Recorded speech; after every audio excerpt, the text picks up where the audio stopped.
प्रहलाद को मारने के लिए विष, शस्त्र और अग्नि आदि का प्रयोग एवं प्रहलाद कृत भगवत स्तुति। श्री पराशर जी बोले, उनकी ऐसी चेष्टा देख दैत्यों ने दैत्यराज हिरण्यकशिपु से डरकर उससे सारा वृतांत कह सुनाया और उसने भी तुरंत अपने रसोइयों को बुलाकर कहा। हिरण्यकशिपु बोला, अरे सूदगण, मेरा यह दुष्ट और दुर्मति पुत्र औरों को भी कुमार्ग का उपदेश देता है, अतः तुम शीघ्र ही इसे मार डालो। तुम उसे उसके बिना जाने समस्त खाद्य पदार्थों में हलाहल विष मिलाकर दे दो और किसी प्रकार का सोच विचार ना कर उस पापी को मार डालो। श्री पराशर जी बोले, तब उन रसोइयों ने महात्मा प्रहलाद को जैसा कि उनके पिता ने आज्ञा दी थी उसी के अनुसार विष दे दिया। हे मैत्रेय, तब वे उस घोर हलाहल विष को भगवत नाम के उच्चारण से अभिमंत्रित कर अन्न के साथ खा गए तथा भगवत नाम के प्रभाव से निस्तेज हुए उस विष को खाकर उसे बिना किसी विकार के पचाकर स्वस्थ चित्त से स्थित रहे। उस महान विष को पचा हुआ देख रसोइयों ने भय से व्याकुल हो हिरण्यकशिपु के पास जा उसे प्रणाम करके कहा। सूदगण बोले, हे दैत्यराज, हमने आपकी आज्ञा से अत्यंत तीक्ष्ण विष दिया था, तथापि आपके पुत्र प्रहलाद ने उसे अन्न के साथ पचा लिया। हिरण्यकशिपु बोला, हे पुरोहित गण, शीघ्रता करो, शीघ्रता करो, उसे नष्ट करने के लिए अब कृत्या उत्पन्न करो और देरी ना करो। श्री पराशर जी बोले, तब पुरोहितों ने अति विनीत प्रहलाद से उसके पास जाकर शांति पूर्वक कहा। पुरोहित बोले, हे आयुष्मान, तुम त्रिलोकी में विख्यात ब्रह्मा जी के कुल में उत्पन्न हुए हो और दैत्यराज हिरण्यकशिपु के पुत्र हो। तुम्हें देवता अनंत अथवा और भी किसी से क्या प्रयोजन है? तुम्हारे पिता तुम्हारे तथा संपूर्ण लोकों के आश्रय हैं और तुम भी ऐसे ही होगे। इसलिए तुम ये विपक्ष की स्तुति करना छोड़ दो। तुम्हारे पिता सब प्रकार प्रशंसनीय हैं और वे ही समस्त गुरुओं में परम गुरु हैं। प्रहलाद जी बोले, हे महाभागगण, यह ठीक ही है। इस संपूर्ण त्रिलोकी में भगवान मरीचि का यह महान कुल अवश्य ही प्रशंसनीय है। इसमें कोई कुछ भी अन्यथा नहीं कह सकता और मेरे पिताजी भी संपूर्ण जगत में बहुत बड़े पराक्रमी हैं, यह भी मैं जानता हूं। यह बात भी बिल्कुल ठीक है, अन्यथा नहीं। और आपने जो कहा कि समस्त गुरुओं में पिता ही परम गुरु हैं, इसमें भी मुझे लेश मात्र संदेह नहीं है। पिताजी परम गुरु हैं और प्रयत्न पूर्वक पूजनीय हैं, इसमें कोई संदेह नहीं। और मेरे चित्त में भी यही विचार स्थित है कि उनका मैं कोई अपराध नहीं करूंगा। किंतु आपने जो यह कहा कि तुझे अनंत से क्या प्रयोजन है, सो ऐसी बात को भला कौन न्यायोचित कह सकता है। आपका यह कथन किसी भी तरह ठीक नहीं है। ऐसा कहकर वे उनका गौरव रखने के लिए चुप हो गए और फिर हंसकर कहने लगे, तुझे अनंत से क्या प्रयोजन है? इस विचार को धन्यवाद है। हे मेरे गुरुगण, आप कहते हैं कि तुझे अनंत से क्या प्रयोजन है? धन्यवाद है आपके इस विचार को। अच्छा, यदि आपको बुरा ना लगे तो मुझे अनंत से जो प्रयोजन है सो सुनिए। धर्म, अर्थ, काम और मोक्ष, ये चार पुरुषार्थ कहे जाते हैं। ये चारों ही जिनसे सिद्ध होते हैं, उनसे क्या प्रयोजन? आपके इस कथन को क्या कहा जाए? उस अनंत से ही दक्ष और मरीच आदि तथा अन्य ऋषियों को धर्म, किन्हीं अन्य मुनीश्वरों को अर्थ एवं अन्य किन्हीं को काम की प्राप्ति हुई है।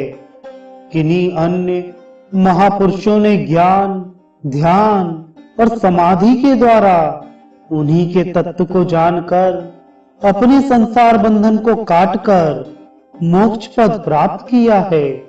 अतः संपत्ति, ऐश्वर्य, महात्म्य, ज्ञान, संतति और कर्म तथा मोक्ष, इन सब की एकमात्र मूल श्री हरि की आराधना ही उपार्जनीय है।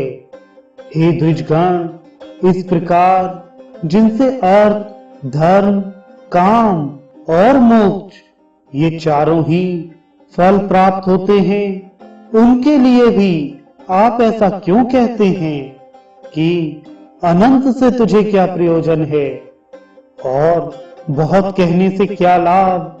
आप लोग तो मेरे गुरु हैं, उचित, अनुचित सभी कुछ कह सकते हैं और मुझे तो विचार भी बहुत कम है। इस विषय में अधिक क्या कहा जाए?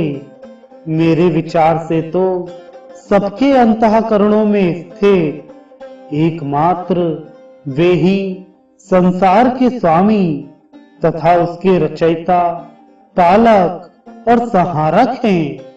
वे ही भोक्ता और भोज्य तथा वे ही एकमात्र जगदीश्वर हैं।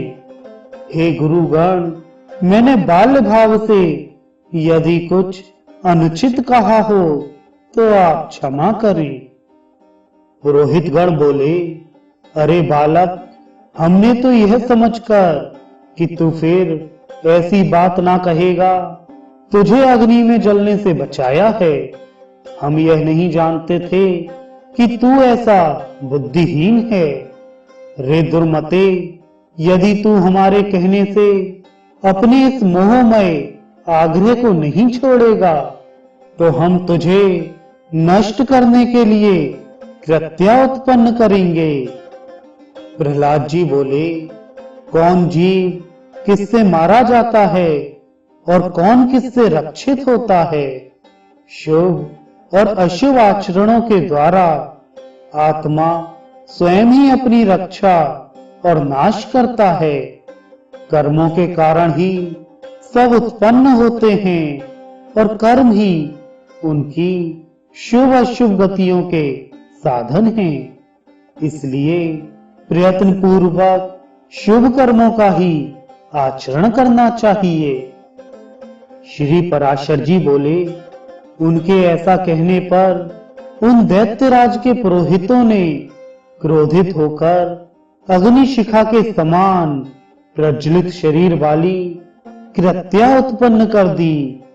उस अति भयंकरी ने अपने पादाघात से पृथ्वी को कंपित करते हुए वहां प्रकट होकर बड़े क्रोध से प्रहलाद जी की छाती में त्रिशूल से प्रहार किया, किंतु उस बालक के वक्ष स्थल में लगते ही वह तेजोमय त्रिशूल टूटकर पृथ्वी पर गिर पड़ा और वहां गिरने से भी उसके सैकड़ों टुकड़े हो गए। जिस हृदय में निरंतर श्री हरि भगवान विरचते हैं, उसमें लगने से तो वज्र के भी टूक टूक हो जाते हैं, त्रिशूल की तो बात ही क्या है। उन पापी पुरोहितों ने उस निष्पाप बालक पर कृत्या का प्रयोग किया था, इसलिए तुरंत ही उसने उन पर वार किया और स्वयं भी नष्ट हो गई। अपने गुरुओं को कृत्या द्वारा जलाए जाते देख महामती प्रहलाद, हे कृष्ण रक्षा करो, हे अनंत बचाओ, ऐसा कहते हुए उनकी ओर दौड़े।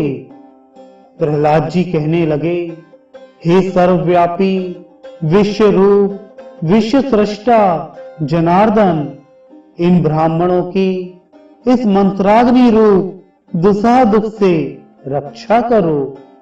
सर्वव्यापी जगत गुरु भगवान विष्णु सभी प्राणियों में व्याप्त है।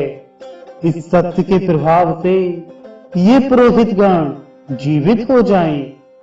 यदि मैं सर्वव्यापी और अक्षय श्री विष्णु भगवान को अपने विपक्षियों में भी देखता हूं, तो ये पुरोहित गण जीवित हो जाएं। जो लोग मुझे मारने के लिए आए, जिन्होंने मुझे विष दिया, जिन्होंने आग में जलाया, जिन्होंने दिग्गजों से पीड़ित कराया और जिन्होंने सर्पों से डसाया, उन सबके प्रति यदि मैं समान मित्र भाव से रहा हूं और मेरी कभी पाप बुद्धि नहीं हुई, तो सत्य के प्रभाव से ये दैत्य पुरोहित जी उठे।